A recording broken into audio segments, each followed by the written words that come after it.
If you're a facilities manager at a university, you know students rely on the cafeteria for breakfast, lunch, dinner, and the occasional late-night snack. So when a dishwasher breaks down and dirty plates pile up, the mess hall can turn messy in the blink of an eye. Enter Grainger. With over 1 million industrial-grade products and fast delivery, the product you need now is never far away. So you can turn that dishwasher back into a lean, clean washing machine. Call, click Grainger.com, or just stop by. Grainger, for the ones who get it done.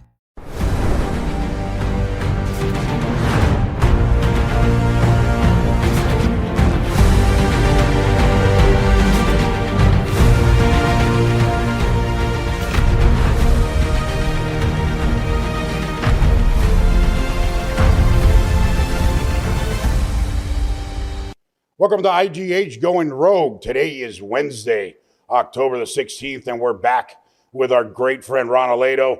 Ron was a critical component of Battleground back in the day when we kicked everybody's ass. We had over 150,000 daily downloads on all the podcast platforms. Ron, a pleasure, man. Thanks for coming back. It's always awesome to have you. Thank you for the invitation. Very happy to be here with you. Absolutely. So you guys that don't know who Ron is, he's a former Army intel officer, former CIA intelligence analyst. He was DIA, he's with DHS, and very few people know intelligence, Western Hemisphere, know the threats of Marxism like Ron, and that's why we wanted to kick off this podcast series with our good friend. Ron, so like Battleground, it's no bullshit, it's real. Our tagline says it all, right? It says truth bombs, F-bombs, no bullshit, so let's fucking go. The border, the cartels, Venezuela, Trinidad, all this shit that is happening. You know, look, some people are saying, look, there's 11 million that came in. There was 7 million, there was 8 million during this administration. I remember a very real number, and you know, you have all the agencies' credentials and all that. But a good friend of mine at one of the agencies told me, Ivan, the captures really represent only 20%. So if we captured 10 million, that means 30 million came in undetected. That's insane. That is an insane number, isn't it? It is. And it's right. Just a small portion of illegals that cross the border illegally represent just a small percentage of the whole number. I talked to the CBP commissioner. I talked to the chief of the Border Patrol back in the days. I used to work with them in Homeland Security, and they told me very honestly, hey Ron, we don't really know how many people are entering. That's right. We know how many people we've got. We captured, right? It's impossible to know how many people, because there is impossible. There is no way of account for that people that enter illegally. And listen, I was at the border many times when I was in Homeland Security for about 2 years back in 2009, 2010. Well, one of the shocking experience for me, for example, was I was with the Border Patrol. I was inspecting the border. They were giving me the tour, the border, and I saw just across the wall, just across the fence, like in a big hill over there, just, I don't know, like 200 meters from us, a bunch of people. 10, 15 people with binoculars looking at us, looking at the border. And oh my God. And I asked the Border Patrol guys, hey, guys, who are those guys? Oh, those are the coyotes. Oh, the famous coyotes. Remember when Trump mentioned the coyotes in 2020 and CNN said, what are they talking about? Like these coyotes are like dogs. They can't be carrying babies across the border. Remember that? The ignorance from the left, my friend, is unsurmountable. Unsurmountable. But the thing is, those were the coyotes. They were looking at us. They have radio. They were looking where the Border Patrol was at the time, so they can communicate where to pass the people and where the shipment goes. And I asked them, but there is anything we can do? No, we cannot do anything. They are on the other side. Yeah, on the other side. They're on the Mexican side. The other side. And the Mexican police, the Mexican police and the coyotes, they work together. Yeah, the local police. They're all part of the same payroll, right? So let me kind of rewind a little bit so people understand, because I don't think people really understand. People say, you know, Mexico and the fentanyl and the drugs. But if you can do, I don't know, a brief, you know, synopsis or a tutorial, if you want, to the regular folks, because regular folks don't understand the complexity. Bolivia produces hoja de coca. Then it goes to Peru, it turns into pasasica. Then it goes to Colombia, it turns into cocaine. Then it goes to Mexico, and it gets distributed within Guadalajara, Jalisco, Golfo, everybody else. And so, can you kind of walk us through how that works? How, especially the players that happen, because one of the things that used to become a very big joke was during the Bush administration when we did all the FTAs and they had Plan Colombia, right? We just say, well, they shut down Colombia, and now the Mexicans were going directly to Peru and buying and bypassing the Colombians and eating that extra margin that was used to really crush us on the border, right? And then, you know, when we did, you know, free trade agreements with Colombia and Peru, they were saying, you know, Peru now became the #1 exporter of cocaine, you know, and kind of joking aside, but it was pretty harsh realities. But everybody doesn't understand that whole dynamic. How does that work? How do they work together? And at the end, how does it get here? Well, yeah, just very simple. So so they can understand it. Listen, basically, Colombia have always been like the main producer, the main exporter. Yes, obviously they work together with Bolivia, they work together with Ecuador, with Peru. Obviously now there is the Venezuelans too, the Cartel del Sol. It's called Cartel del Sol because of the soles that the military of Venezuela have in the shoulders. So basically it's a government-sponsored cartel, protected at the very least by the military, by the government. But so the people understand, basically what happened is, back in the late 70s, early 80s, was when cocaine was picking up. Yeah. It was replacing heroin, it was replacing all these psychedelic drugs of the 60s, of the LSD, 70s. all that stuff, yeah. And basically the Colombians, there were two big cartels, the Cali cartel, the Medellin cartel. They went directly into the United States, mostly here, Miami. They used Miami as the entrance port. And they were coming into Miami, I mean, whole Florida, but mostly Miami, and then from there into nationwide exportation and distribution. But the United States government saw that, and they began to intercept a lot of drugs in Florida. They sent here the Coast Guard and the FBI, the DEA, all the customs agencies. They began to focus here. And the Colombians were losing a lot of money because a lot of interceptions, a lot of drug was caught. And somebody thought, okay, Miami is small. It's a geographically small area. Yeah. What about if we use the border? That's almost 2,000 plus miles of desert, of border. They're going to use that. And somebody had the idea back in the late 80s, and they began to subcontract the small gangs in Mexico. Hey, guys, we're going to give you some money. We're going to give you the drug. You pass it over the border. And that worked for a little bit until the Mexicans then began to think by themselves. Hey, wait a minute. We don't want to be your employees. We want to be partners. We want 50-50. Right. And then instead of being small gangs of Mexicans, they began big cartels.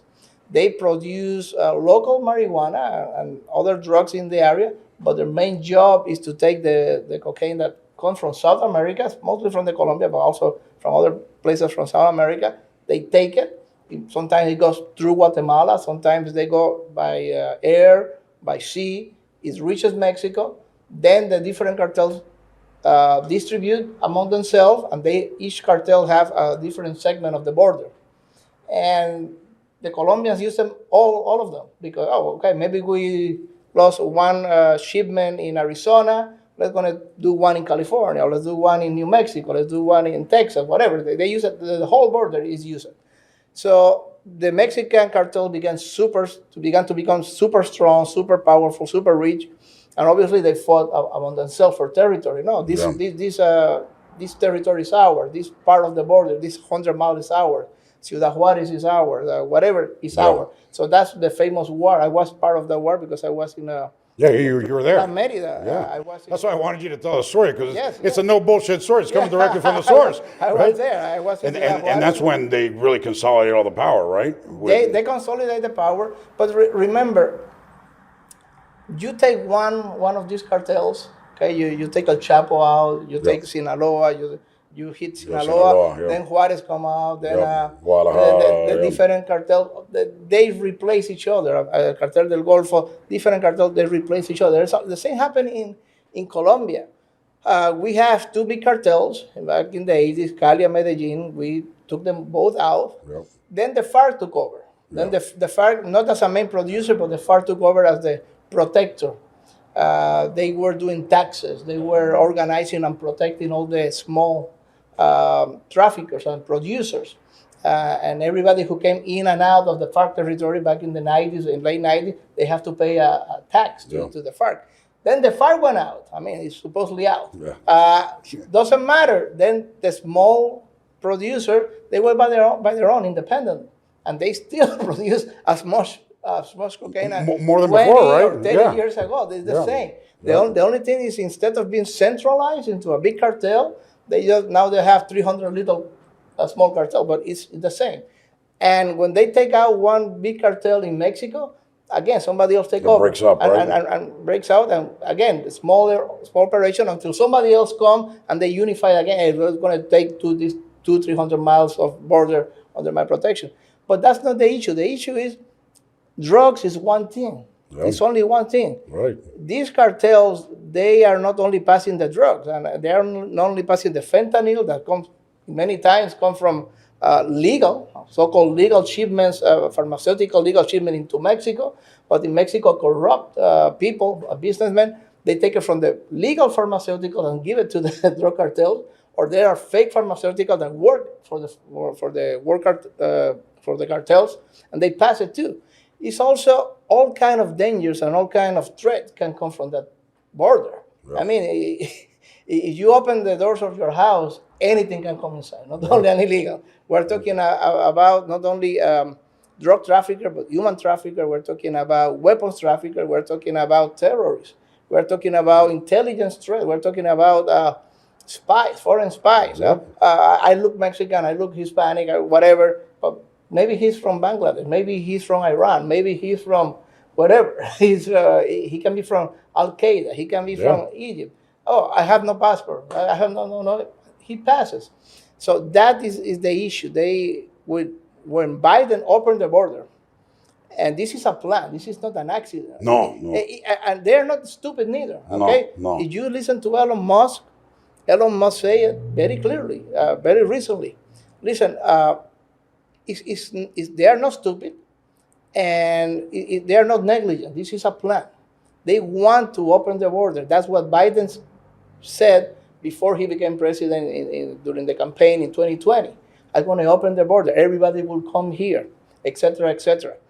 The plan is simple, and Elon Musk just repeated very recently. They want to change the population of the United States in a forceful way. It's not about legal migrants that come here to work, like many of us did and our families did. They did the process, they applied, they came for the visa, they came here to work, they came here for a good living, for the American dream, right? For an opportunity, dream. It's about an uncontrolled, unregulated, open. Well, it's about chaos, right? It's about creating chaos. Completely. Because that's what the left does, right? They create chaos, and then nobody can solve the chaos except government, right? But the thing is, and they solve the problem that they created, right? Millions of people come, dozens of millions of people come, and then who is going to shelter them? The Democrat Party is going to shelter them. The Democrat Party is going to give them everything. And then what Elon Musk said, and this, I think he was right, in the right spot. Hey, listen, this illegal 5, 6, 7 years down the road, the Democratic Party, again, sooner or later, are going to legalize them. Yep. Are going to give them a passport. Are going to give them a right to vote. I mean, sometimes they already have a right to vote in local elections. Yeah. And guess what? That's true, too, by the way. Because the Democratic Party is going to give them everything. Most of them, 80%. They're going to get loyalty. They are going to vote for the Democratic Party. What is going to be the end result? America always going to have a Democratic government on play. The Republican Party will never, ever win an election. That is the master plan. Of course. That it came from Obama. And on that point, let's bring something up, right? During the last 3.5 years of the Biden administration, there have been 3.8 million naturalized Hispanics, illegals. So illegal people that came through the country, 3.8 have been naturalized U.S. citizens now. And 84% of those said that they were going to vote in this election. There you go. So, there you go. That is look, the plan. The last election was decided by 40,000 votes.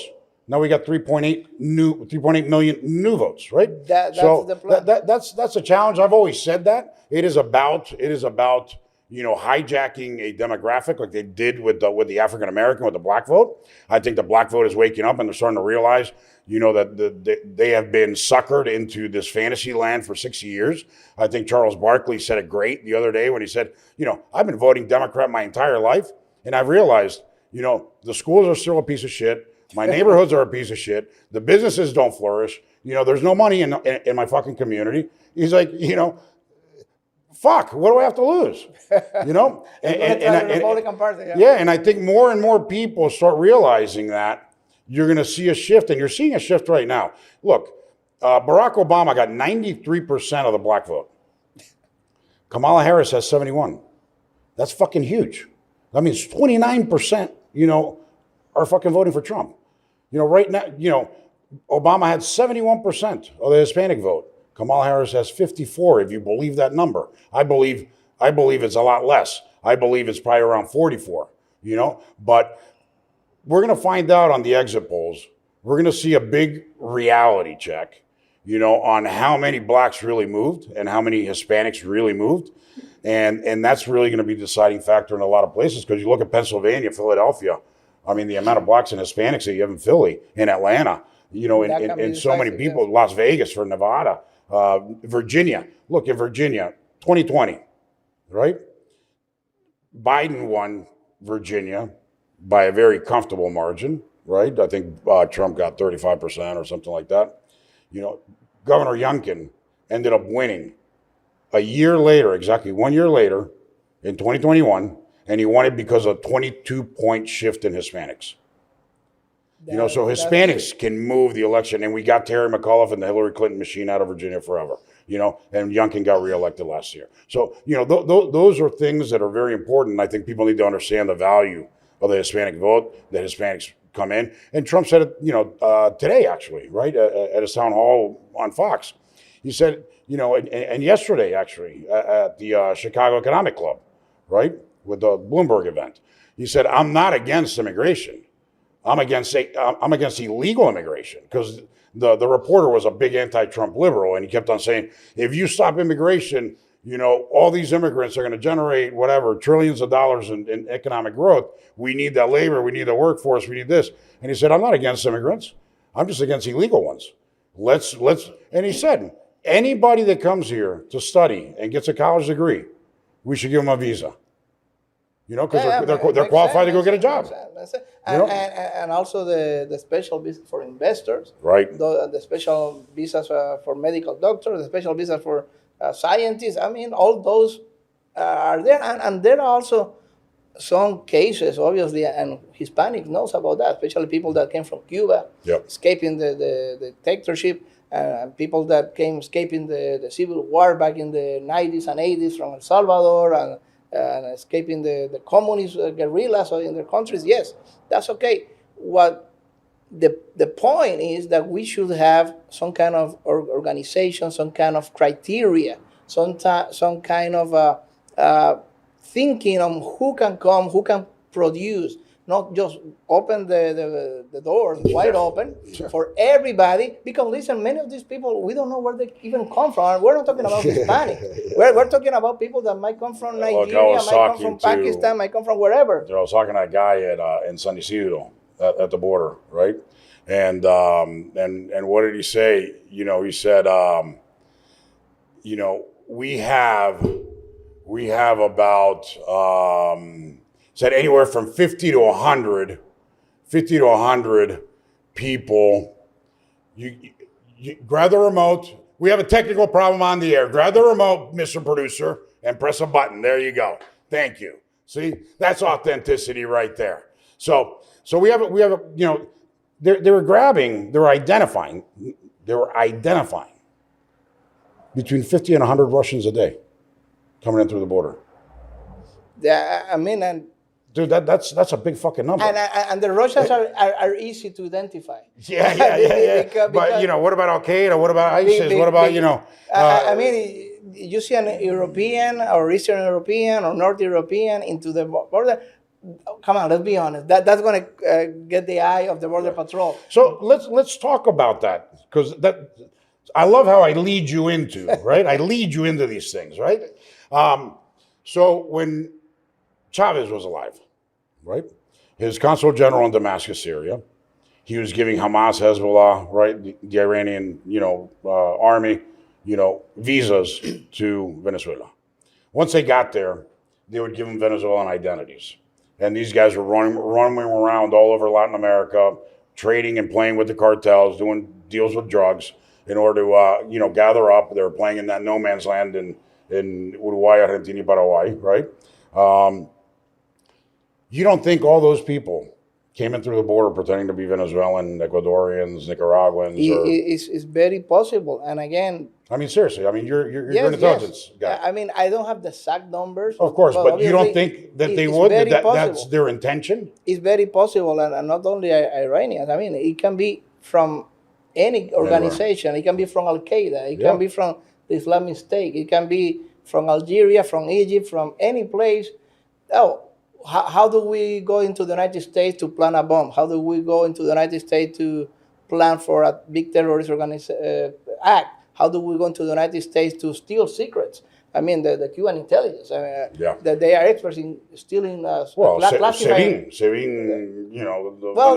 They kind of suck, just to be honest with you. But the Cubans are good. The Cubans are good, right? Yeah, the Savin are tough guys. They are tough guys. They're just thugs. Exactly. They are. We need to break. Some opposition over there. They go over there, they punch, they kick ass, they arrest some people. So they just make noise. That's it. Exactly. They're not smart people. They're not smart people. Yeah. Intelligence,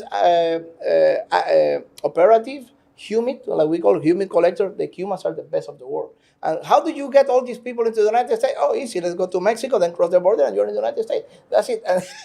As simple as that. And so we talked about that, and you always said that. You said that the Cubans had the best intel apparatus, right? Better than the Chinese and better than the Russians. Yes.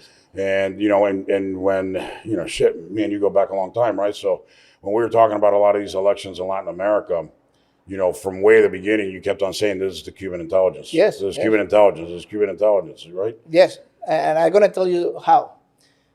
First of all, people need to understand, again, history.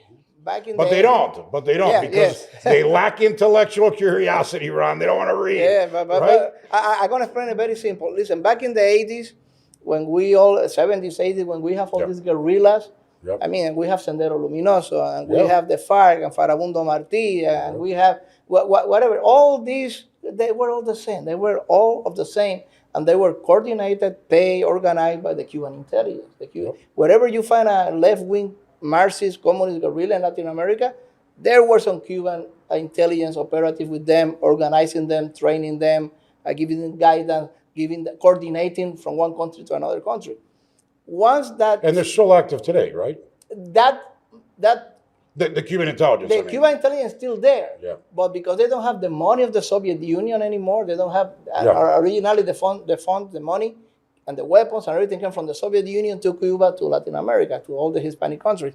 But because the Soviet Union don't do that anymore, they changed strategy. Okay, instead of doing a guerrilla war, they're going to do it the easy way. They're going to just win the elections. They're going to brainwash the people. They're going to use the students at universities. They're going to use they're going to use the unions. They're going to use the workers. They're going to bring the indigenous movement. They're going to use all those movements to brainwash the poor, the uneducated, whatever, and let's going to win election after See how I lead you into another topic? This is beautiful, man. We feed off each other so good. And let me explain you the second, because it's important. Especially in places like Colombia, like Guatemala. Another thing that the Cubans do, they take left-wing, very idealistic kids, college kids. I mean, 22, 23 years old. Sweepers, right? They are college kids, law students, and they recruit them. Hey, do you want to help the workers of the world? Do you want to help the communism and the poor of the world? Oh, yeah, of course. So I'm coming back to you. Just get into the government. Just get into la fiscalía. Just become a prosecutor. Just become a judge. Yeah. And 10, 15 years later, when We that activate young you. kid is a prosecutor, is a judge, like in Brazil right now, like in Colombia right now, then the Cuban intelligence activated. Okay, you see that right wing over there, you see Bolsonaro over there, you see Bolsonaro supporters over there, you see Álvaro Uribe supporters over there, go after them. With whatever, doesn't matter. Go with whatever you have. Go with invent everything. something. Yep. That is how they keep control of the justice system in Latin America. Cuba And that's what they are doing here. I always say this, right? I always say, before they bring it here, they go test it somewhere else. And they have been testing this deep state bullshit for a long fucking time. And they finally brought it here, right? Because they saw how they could grab and infiltrate schools, academia especially, and then infiltrate the government in education and especially in the Justice Department, right? For all those places. State Department. This is what they do. What they do, they have two main goals in the United States. The first goal, the first goal is to get intelligence, especially in Miami area. They infiltrate the Cuban community, the Venezuelan community, the opposition, and they try to gather as much information, intelligence as they can. They try to get intelligence from all the military bases they can, because that's good for them. I mean, they have in Lourdes, they have a signal intelligence, everything to do with radars, GPS, satellite from Lourdes in Cuba, trying to get communications, intercept communication, because that is something that the Cubans can sell for money to Russia, to China, to Iran, and that's hard cash for them that they need. The second thing that they do, they infiltrate the universities in Washington, D.C. The left-wing leaning, the Georgetown, America University, all those left-wing leaning, and especially the students that are doing foreign affairs, international relations, because they know that many of these students will end up later on as a State Department employees, as a foreign affairs officers. And if you see the trend of the Cubans, you can see that many people in the last 10, 15, 20 years, have been State Department employees working for Cuba. That's something that they do, and they get those top secret information that influence, that directing the narrative of the foreign diplomacy of the United States. That's amazing, man. It's amazing. It's a, the threat is real, but at the same time, let me ask you this, right? You don't think that people like us, right, like our kids, that have either come here, or our parents brought us here, or our grandparents brought us here, or whatever it is, and have left all these countries and understand those realities, why would we come here and vote Democrat and support those same fucking policies that destroy these fucking countries? It doesn't make any sense. Right? Well, is it stupidity? What is it? A little bit of stupidity, obviously, right? But you need to understand that we live surrounded by an amazing propaganda. Okay, it's not like the propaganda that we used to have with the totalitarian regimes back in the past.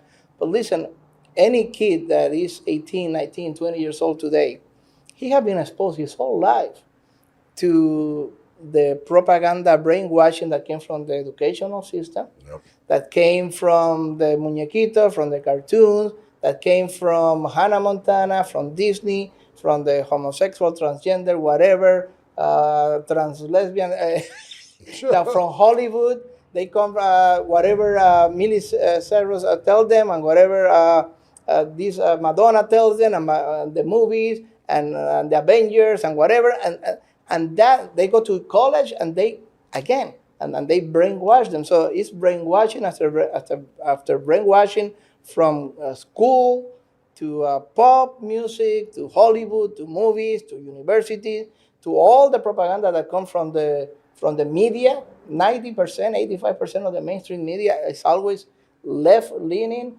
The big media. And that is what they hear. That's what they see. That's what they see in TikTok and whatever. Yeah. So the result is a democratic border. The result is a left-leaning socialist. What? I also believe this. I also believe, and I say this openly, and I've said it openly a million times. So it's not the first time it's going to be heard. But, when Newt ran for president, I was his Hispanic communications deputy, right? And I remember Newt, saying the following. He said, the problem that we have is that we're fucking terrible engaging minorities. He goes, we're thinking outreach instead of thinking inclusion and giving them a seat at the table and sharing, who we are, what our values are, and coming to an understanding that we have more shared values than differences, and that their natural home is the Republican Party, but we don't do that, right? The Democrats do that very effectively, right? They're out there, in plantations, they're out there in local places, in local markets, in local communities. Republicans really don't do that. We don't do that very effective, right? And we have a communications problem, right? Because we're not really talking to them. Donald Trump is doing a town hall today on Univision, right? Okay, that's, once, right? But Univision goes 24/7, 365 of propaganda. Yeah.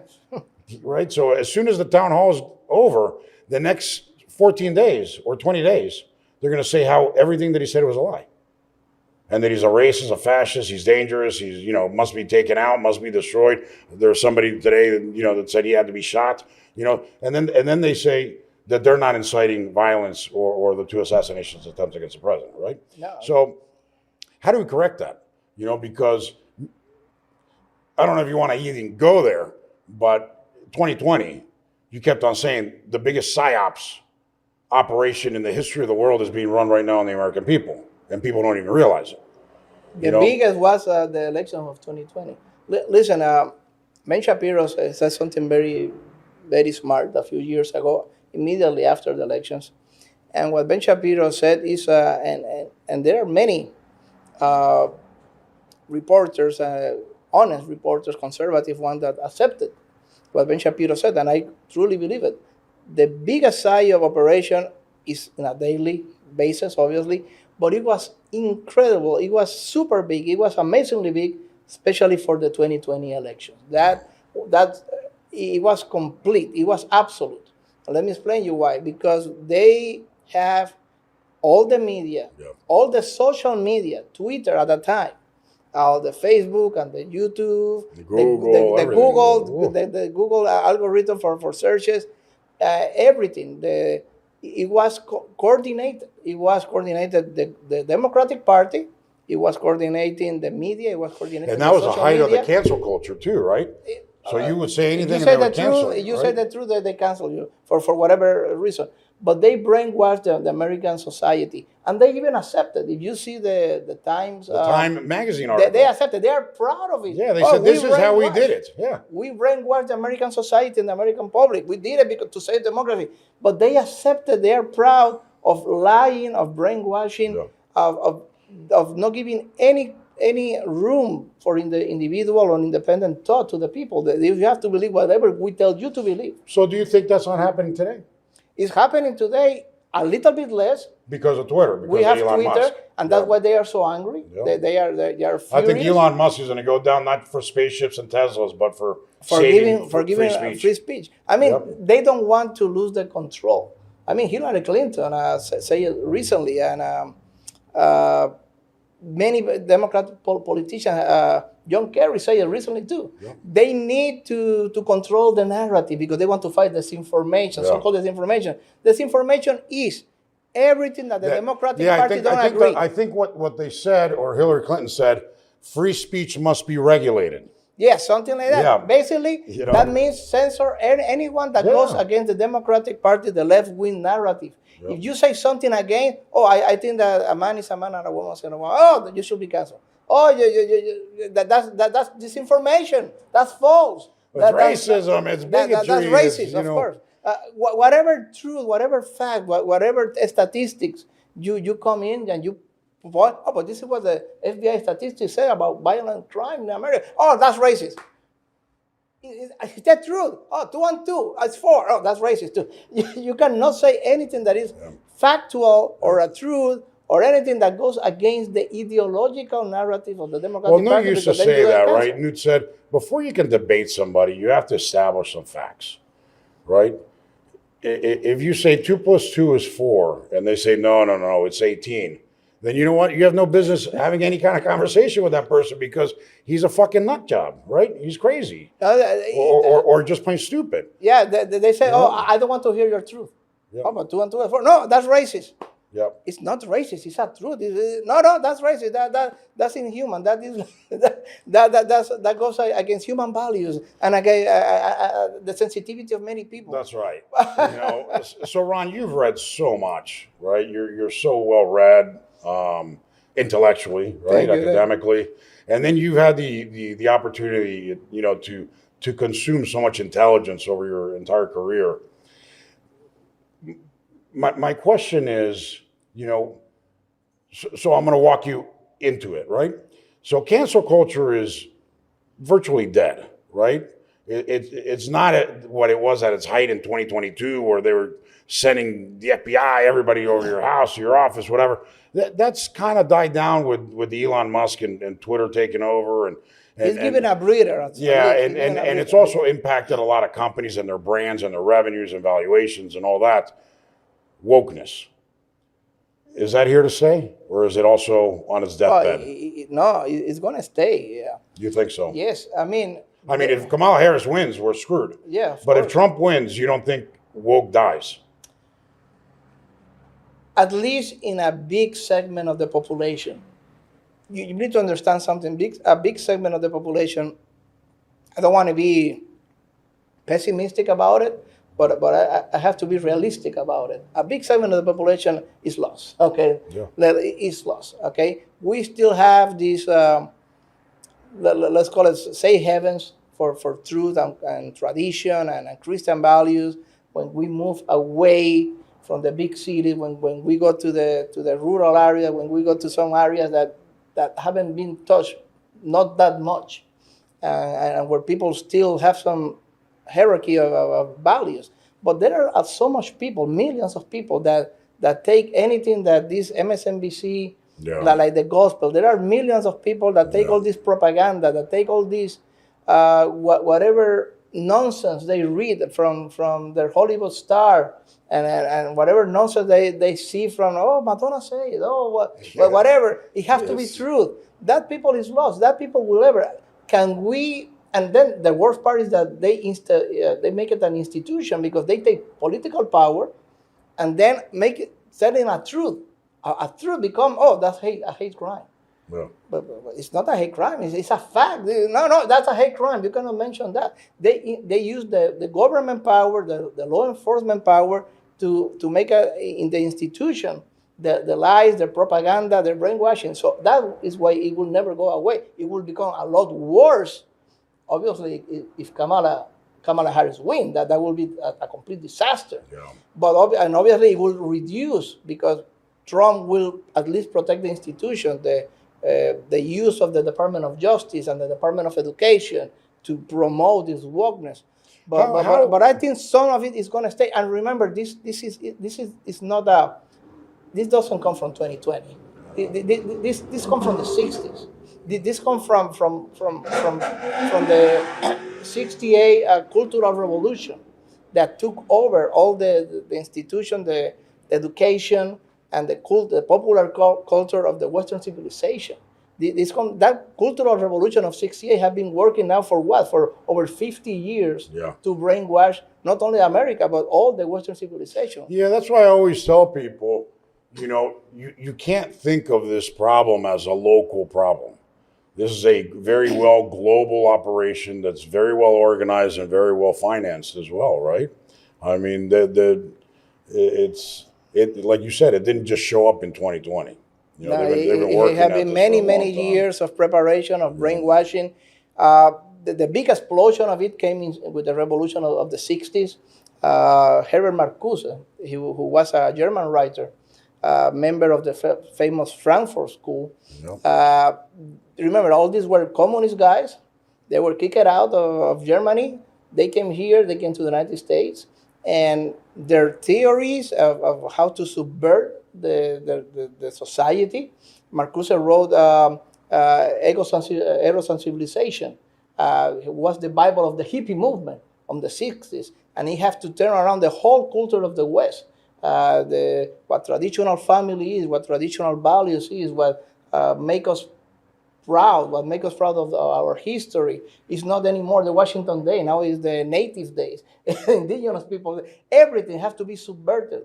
The role of the man, the role of the family, the role of the woman, the role of the children, the role of God, the role of church. Everything has to be subverted. Marcuse and many other writers, they exploded in the 60s with the Cultural Revolution of the 68. And until this day, the parties, political parties, put hundreds of millions of dollars, like the Democratic Party here, like the Socialist Party in Spain, like the Liberal Labour Party in England, and they spend billions of dollars actually promoting this idea and making them set into the minds of hundreds of millions of people, again, via the education, via the entertainment, via the media, via Hollywood, via pop culture. And that's why I said, I don't want to be pessimistic, but there's going to be realistic. Oh, but that's what you do, right? You analyze data, right? And the data's there, people, right? So it's too late to save them. Let's going to call it that way. It is. It is. We need to concentrate on those that can be saved. Yeah. And again, the Hispanic, you were saying before, the Hispanic, the black population, listen, we can reach to them. Yeah. It's not about reaching to them. It's about how to reach to them. Yeah. Coming to them with the right message, coming to them with the right thing.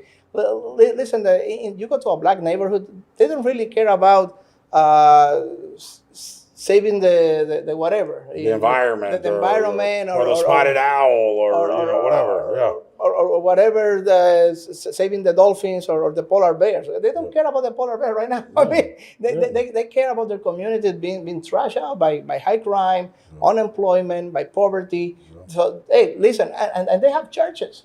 Yep. If you want to reach to them, reach to their churches first, because their churches sometimes give them very good messages. They give very good, healthy messages. But then they don't focus that messages into the right vote, into the right political action. That's why they listen to something at church on Sunday. Oh, but yeah, I need welfare. Let me vote for the Democratic Party. No, we need to intervene. We need to direct that message. Listen, what tells you, church? You cannot do this. You cannot do that, right? And listen, who is for that? The Democratic Party. You are voting against what your church is telling you. You are voting against your values. And listen, the welfare, we're not going to take it away, but we're going to promote you to work. We're going to promote you to stand on your own feet. And look, welfare was supposed to be a safety net. It wasn't supposed to be a way of life, right? And that's what Trump said. Gingrich used to talk about that a lot. The difference between the Democratic Party and the Republican Party is dependence versus independence, right? Democrats and the left want to make you dependent on government. Republicans and conservatism want to make you independent, period, right? Self-sustaining, and that's really what's at stake, I think, this election, And the same message with the Hispanics. Yeah. It's not about that we're going to, you came illegally here, and that's another thing people need to understand. We want legal migration and productive migration. Right. Okay, we cannot bring anybody just because I want to come here. Okay, if we let a Hispanic brother or sister coming in just because they want to come here, okay, then we need to do the same with the Egyptians and with the Jordanians and with the Chinese and with the Lebanese and with the whole world. Right. Because otherwise, no, we have to be selective. We can't be the recipient of every country's problems. And we need to be selective not only because of the economic production and because of working as a society. It's because if we are not selective, the consequences are going to be there sooner or later. Listen, back in the 80s, we opened the doors to a lot of people from El Salvador because there was a terrible civil war over there. Okay, the communists were very close to take over the country. It was Reagan who saved El Salvador. So, okay, let's going to open to refugees. And it's true, okay, temporary refugees and perhaps selecting who really need it, who really is in danger from the areas that the guerrilla is, etc. No, they opened it to everybody, and that was a mistake. Because among those refugees now, some of them, many good ones, many good people, hardworking people, I know them. Listen, what we have today right now, we have Mara Salvatrucha, we have MS-13 gangs. And the origin of those gangs from El Salvador, the Mara Salvatrucha, come from there. That's the true origin. Because that refugees, we were not careful enough, and that mutated 2 generations later, 30 years later, into Mara Salvatrucha. And they are extremely, extremely violent. And that's exactly what might happen with the Venezuelans too. And I know many Venezuelan brothers and sisters. I love them. They are very good, great people, hard workers. But listen, if you open the doors to everybody, you don't know who amongst those don't come to work and are real refugees. You don't know who just came from prison. Who you don't know from what from the gangs or from the organized crime. Yeah, that's why you can't, right? That's why if you apply for a tourist visa, right, you got to go through an entire background check. Yes. Police records, health records. You got to show that you have reasons to go back to your country. You're not going to overstay, right? That you have property, that you have money in the bank, that you have et cetera, et cetera. You know, so. But if you're a poor immigrant, the Democrats want you here because they know that 6 years from now, buy you. You're going to buy your vote. They're going to buy your vote, right? And that's the biggest challenge. And, you know, how does Trump get rid of 10, 15, 20 million illegals? Well, first of all, that's probably logistically impossible, right? Well, he has to stop first with what is creating them. These open borders come in, and then once you are in, you have a court hearing a month from now. Yeah, but then they disappear. They disappear. You never see them again. They're not stupid. I mean, we're here. Why risk it going to the court and then be kicked out? Let's stay here. That has to stop. And then using the law enforcement, and I think that he will have to change the dynamic. Because right now, local law enforcement should not, per law or whatever, should not be dealing with immigration issues. Yeah. But that's the only way that he will be able to. He has to change the law, hopefully with a Republican Congress, and change the law in some way, somehow, that the local law enforcement can check status. Can check the status and can report it to ICE, can report it to the federal government. And listen, and it's not about being in the street, like, you look Latin to me, show me your face. It's not that. Of course not. But listen, you got arrested for whatever, for robbery, for fighting, for drunk, for whatever.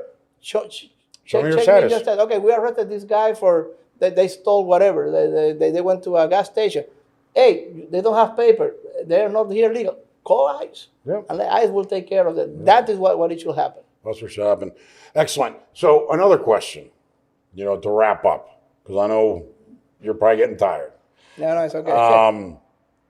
With all your cross agencies experience and knowing what we know now, right, that's happened in the last couple of elections, how corrupt are the agencies?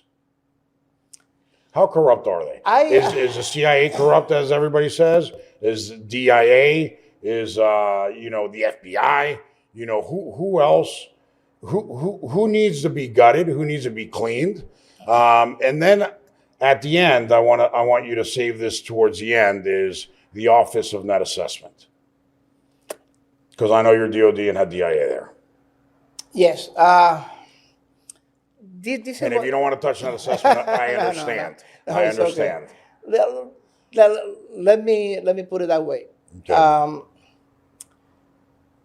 The federal government as a whole, there are many honest people. There are many people that go on war. There are many people that are conservative, obviously, especially when you go into the military sector and you go into the DIA, DOD, you can feel it among the military people and former military people. You can see a right-wing tendency.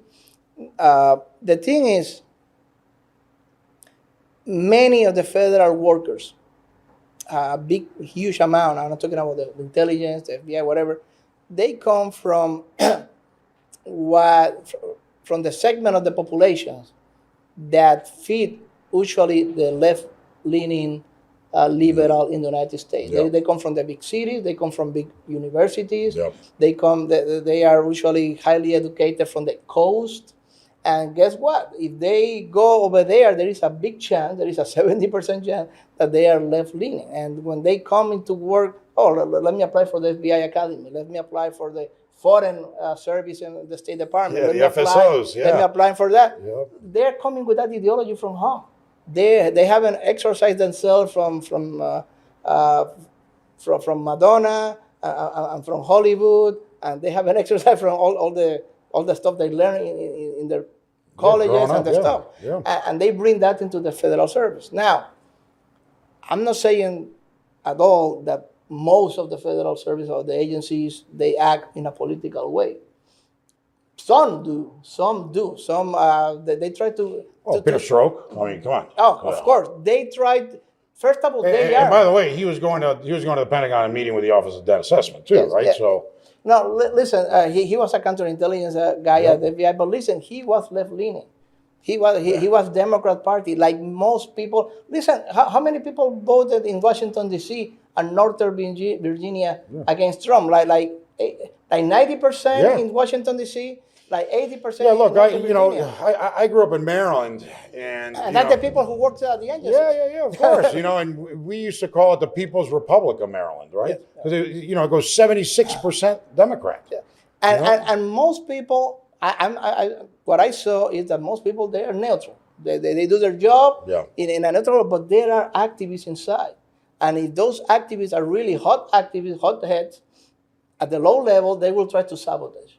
And they will leak names, and they will leak to the press, and they will leak classified to the press. And at the high level, remember, most of them are political appointees. Right. Most of them have been assigned by the party. Most of them want to get promoted. They want to get hired. Now, I want to. Yeah, they have an agenda. Right. They have an agenda. The FBI recently they want to investigate Latin mass Catholics in Richmond. Yep. Why was that? Yep. Because they want to make happy the ideology at the White House. They want to make happy the Biden ideology, the Biden White House, the Biden DOJ. I'm going to earn some points. I'm not going to investigate Black Lives Matter. I'm going to investigate Latin mass Catholics, conservative Catholics, and that will get me promoted in the FBI. Because that's how they lost Virginia, right? That's part of it. That's part of it. It was mostly Catholic Hispanics. So basically, there are some people that are activists inside the agencies, and at the top. How rotten is the FBI? I could say that the rank and file people, they do their job, but once you get higher and higher and higher, and once you get in the leadership, once it gets politicized, once it gets politicized, I want to get promoted. I want to be the deputy. I want to. I don't want to be in Richmond anymore. I don't want to be in Mobile, Alabama anymore. I want to go to D.C. I want to become a GS-15. I want to become a special agent in charge. I want to go to headquarters, to Pennsylvania Avenue in D.C. Yeah. Then you became to accommodate yourself and your worldview. Black Lives Matter is doing that. They're doing nothing. Those MAGA guys over there. They're violent. Look at those parents. Look at those parents at those school board meetings. Those are they're intimidating. Those are terrorists, domestic terrorists. The Antifa over there is burning.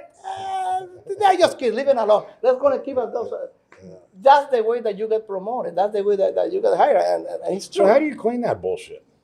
Well, that's going to be a fucking hard task for the president to come in. Trump have to do it. I mean, if he doesn't do it this time around, he didn't do it last time. No, he didn't do it. That's a problem. He didn't do it. And he surrounded himself with all these fucking rhinos, right? With all this establishment people, thinking that the traditional Republican establishment party was going to come and coalesce together and become one. And they worked with the left, they worked with Democrats, and they tried to organize a coup d'etat. Hopefully, it was crazy. Trump will not make the same mistake again. I hope not. He did it one time. I mean, and I understand the man. He was trying. Let's going to unify. Yeah. Let's going to bring the Bush Republicans. Yep.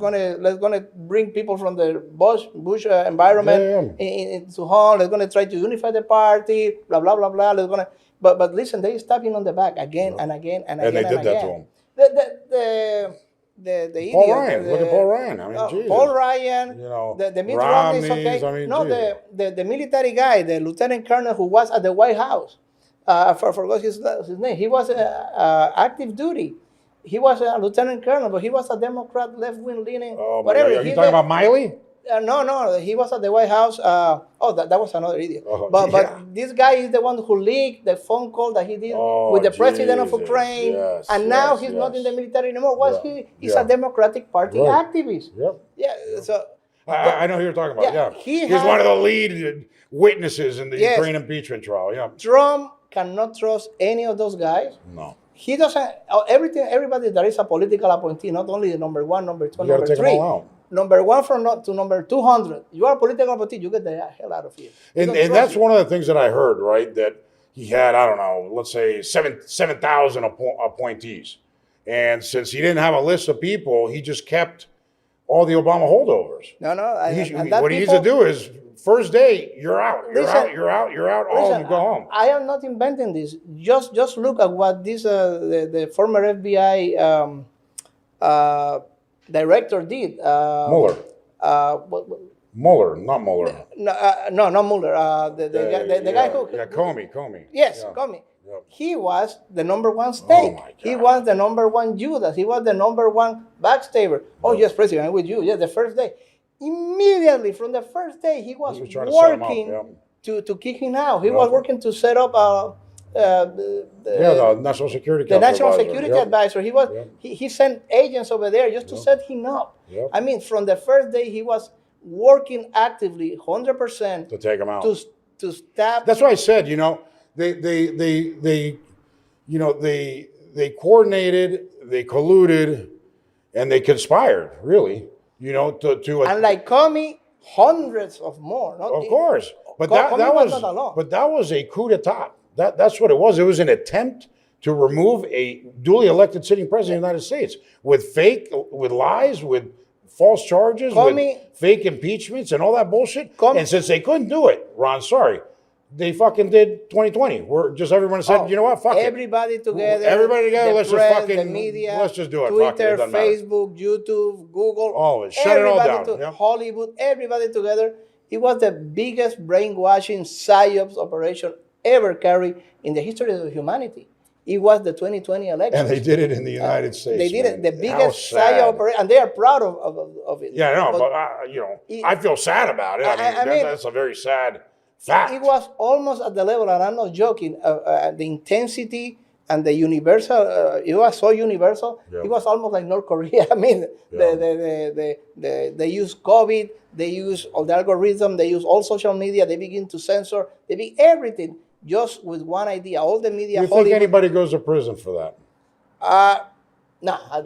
I mean, the people who leak intelligence to the press or the people who leak classified, they should.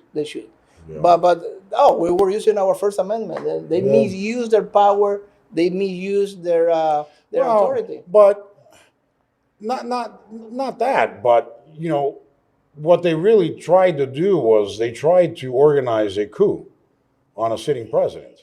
Those people should go to prison. Listen, why isn't Comey in prison? Why isn't Peter Strzok in prison? I know. The thing is, it's very hard to prove the intent. Yeah. And you and me and everybody that is 5 years old and older in the United States know why they did it. Okay? Yeah. You and me and anybody know. Yeah. But they will defend themselves. Oh, I was doing a constitutional duty, because I thought that there was some kind of investigative leave into he having a contact with the Russian government, so I have to investigate. Bullshit. Everybody knows that's bullshit. Yeah. You were there because you're a Democrat and you hate him. That's it. And you wanted to take it out because that's the orders you received from the Democratic Party and from the media, and because you want to be whatever. But it's impossible to prove that. He will always defend, I was investigation. I was an investigator. That's bullshit. Like Comey is just one example. There were hundreds of Comeys in the CIA. There were hundreds of Comeys in the FBI. There were hundreds your old employer. And we didn't get into that one, but I know we got to go. The producer's sending me smoke signals over here. But before we do that, I'm going to give you the opportunity. If you don't want to touch it, I get that. The Office of Net Assessment. Pass, or we'll leave it for next time? Next time. Okay, I gotcha. All right, fantastic, everyone. I hope you guys enjoyed it as much as I do. I love having Ron with us. He is just an encyclopedia. Like I said before, there's very, very few people that can go in depth into so many issues and speak to it with authority and with a perspective that is fact-based, right? You know, he has his political leanings like I do, like everybody else. But when he talks based on facts. And that's what's important. That's the difference between what you're going to see here and what you see everyone else. You know, but Ron, how can people follow you on social media? Where do they get a hold of you? Twitter, my Twitter channel, Ron Aledo, XCI Contractor, and also my YouTube channel, Ron Aledo, XCI Contractor. All right, fantastic. Well, guys, I hope you enjoyed it. Ron, thanks for coming, and we'll see you again next week, right? Thank you very much. We're going to do this weekly, right? Can't. I mean, there's too much information to discuss. So anyways, all right, guys, I hope you enjoyed it. We'll see you tomorrow. Thank you.